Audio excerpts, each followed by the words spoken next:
What's going on, everybody? Your boy Cali BG. Brand new video today. It is August 31st, 2016. End of the month.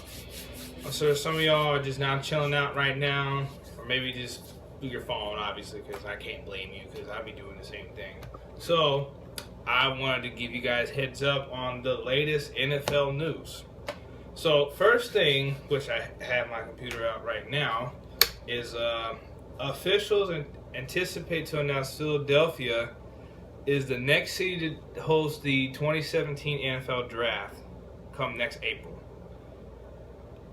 Me personally, before we get into the subject, I feel it'll be pretty great for the city. Something brand new, a totally whole new experience besides just the home games of not only just for the Eagles fans themselves, but just people that are just in the city that look for a good time. And this is definitely one of those few things that you never get that in a while. So basically, NFL Commissioner Roger Goodell, as you guys know, signaled a move coming last month in saying the draft was very likely to leave Chicago, which we know the last couple of years the draft has been in a windy city just to get away from New York, because most of the draft, if you're familiar, it has been in New York City for the last 2 decades.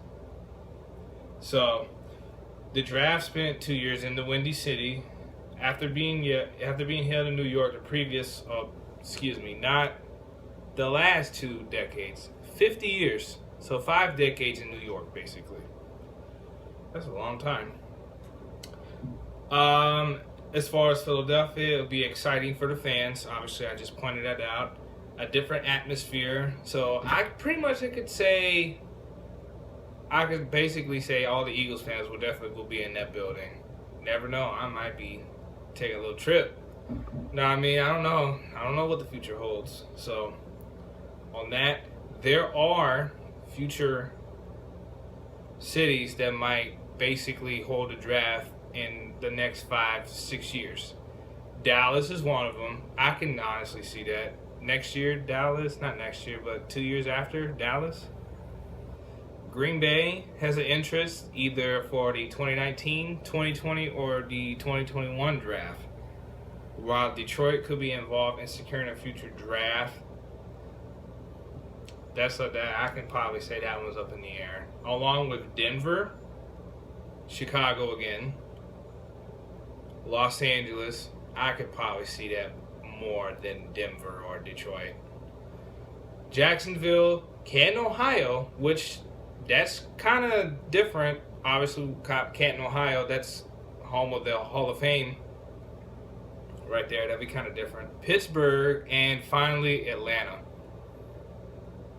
Had to pause for a minute. I was thinking about somebody that live in Atlanta.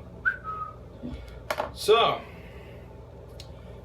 like I said, for 2017 in Philly, I think it's going to be great for the fans. Not only for the city, I think for just all Eagles fans, period. So, I look forward to that. So, maybe I'll talk to some of my colleagues.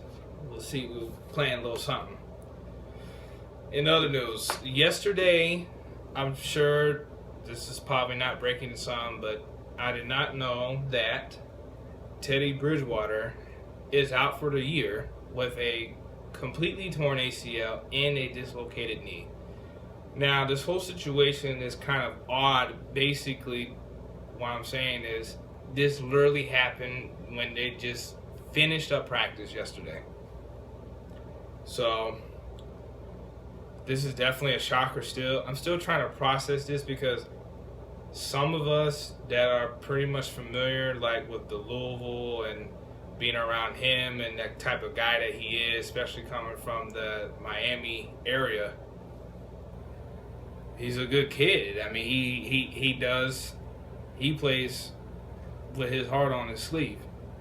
Now that, like I said, anyone that knows him personally, he plays well.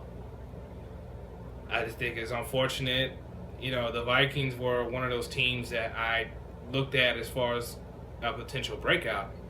Not only the Vikings I also picked the Raiders. I'm sure I'm going to get some heat for that. And then Tampa Bay. those are my 3 teams I picked for this year to have a breakout. So now the Vikings are out of the conversation. I mean, I don't know what they're going to do. I mean, and it's not like there's too many free agent quarterbacks that are available right now. I mean, I know that Kansas City's trying to trade Aaron Murray, the third stringer. Obviously, he never started a game of his life as an NFL professional.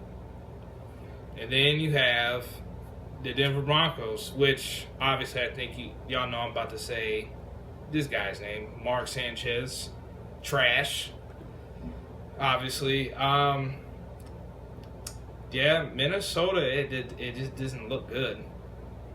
Now, I talked to a friend of mine last night about this whole situation, and I basically put it out there as a good perspective as far as because you don't have a basically good quarterback now, 9 times out of 10, you cannot suppress the running the ball like 75% of the time.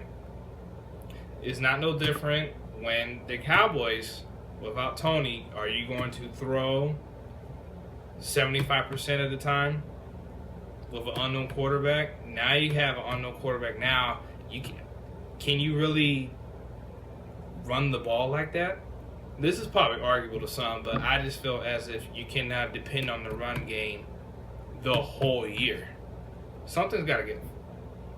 So, what else I have? I'm sitting here looking at my little notes.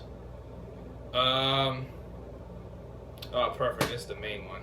So, apparently, the NFL has cleared Clay Matthews, Julius Peppers, James Harrison, as far as the whole PED probe investigation. So if you guys do not know what that means terminology wise, that means if 3 of these elite players were allegedly, quote unquote, were using enhancers, drug enhancers during the year, so sometime last year. So now these random players were called upon on. They have been cleared. There was no concrete evidence of them using drug enhancers. I think it's funny how they had to go meet with the commissioner to clear their names. But the 4th person, believe it or not, was Peyton Manning.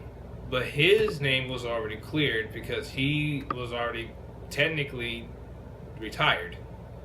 So by default, he had nothing to do with the PED probe investigation as well.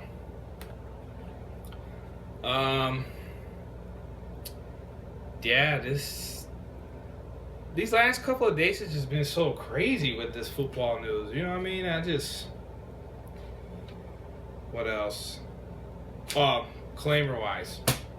So, if anyone that has Zach Mittenberger, obviously he was I think maybe 4th or 5th rounder a couple years ago. He was drafted by Tennessee, was released a couple days ago, was with the Chargers, got released. So now he got picked up by the Pittsburgh Steelers. So obviously he's not going to be starting the game. Hold the clipboard, Sonny. Other than that, this was good. And I just want to thank everyone for just being supportive. Even though I'm just starting out with this whole YouTube stuff, you know what I mean? I know it takes a whole lot to kind of build your rep. So like I said, just keep your head up. No matter what you do in life, you just keep your head up, man. So I'm going to head out, or hold that thought. College football, before I wrap this up. College football is starting tomorrow. And I already picked my college teams to pretty much win. So what I'm going to do, this is going to be a new segment starting next video. So I'm not going to spoil it, but I am going to say I'm going to pick my teams. Each week, I'm going to pick teams that I choose for them to win. So basically, I'm going to make like a win-loss column each week. How do I do on my picks? So next video, you gotta go ahead and break it down, y'all. So it's your boy BG. I'm out. Follow me under the description from Twitter, Instagram. You got Facebook, or you can subscribe to me on the YouTube channel, obviously. So I will definitely show on the link when I share this stuff. So I appreciate you guys listening to me. So I appreciate it. It's been real. Happy Wednesday, y'all. Y'all have a good night.